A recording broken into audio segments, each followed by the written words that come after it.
네, 고성국 칼럼입니다. 장동혁 당원혁명을 시작하다.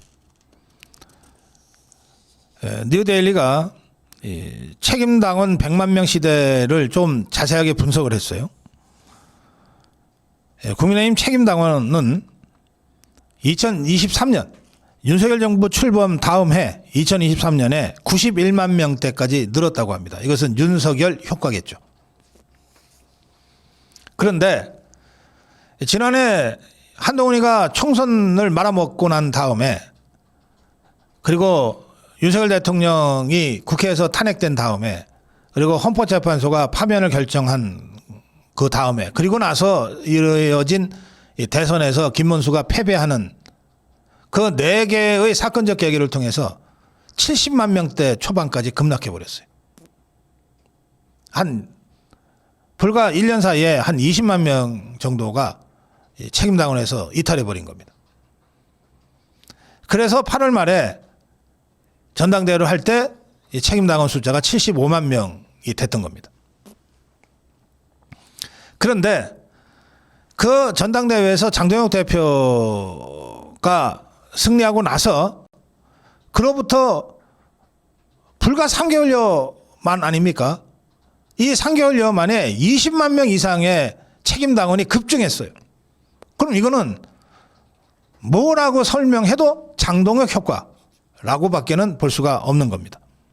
특히 이번에 새로 책임당원이 된 20여만 명을 분석을 해보면 대체로 영남에 편중되어 있는 것이 아니라 서울, 경기, 인천 등 수도권에서의 신규 입당도 크게 늘었습니다. 또 연령적으로도 우리 자유파 정당의 고령화와는 달리 새로운 자유파 이념으로 무장한 20대, 30대 젊은 층이 대거 입당한 것으로 확인이 됩니다. 그야말로 1, 2, 3 계엄으로 계몽되고 각성된 청년층이 대거 국민의힘으로 입당한 겁니다. 이들은 하나같이 이렇게 얘기합니다. 내부의 배신자 분탕자들을 척결하고 장동혁 체제를 지키기 위해서 입당한다. 이렇게 입당의 변을 밝히고 있습니다.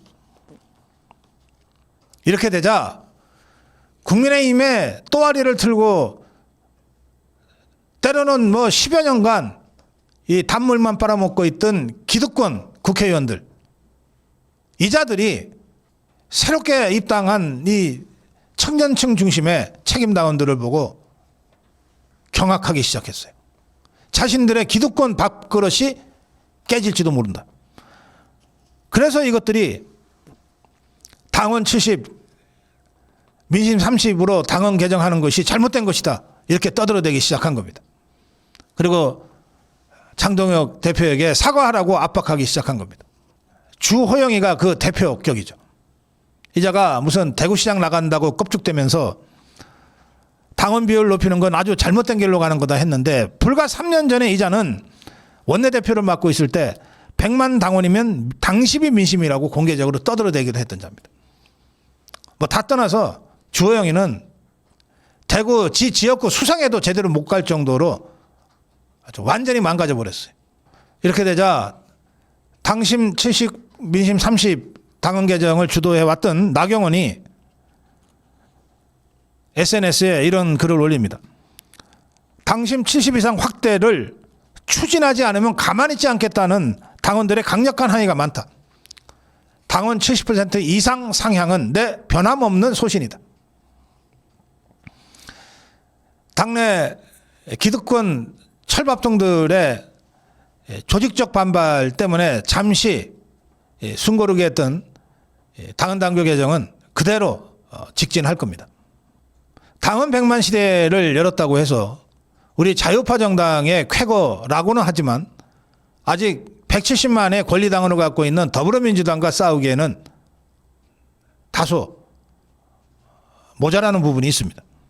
그래서 국민의힘 책임당원 100만 책임당원들이 그야말로 열성적으로 더 뛰고 더 많은 책임당원들을 입당시키기 위한 대대적인 당원 배가 운동과 당의 활성화가 필요합니다. 이게 있어야 특히 투표율이 낮은 지방선거에서의 승리를 담보할 수 있는 겁니다. 그래서 당심 70, 민심 30으로의 당헌 개정을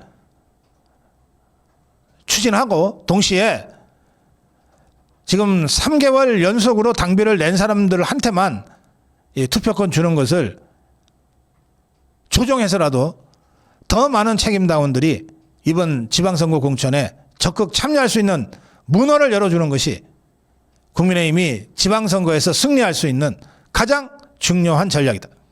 이 점을 제가 다시 한번 강조합니다. 다시 한번 강조합니다. 당원혁명이 시작됐습니다. 누가? 장동혁 대표가 당원혁명을 시작했습니다. 고성국 칼럼이었습니다.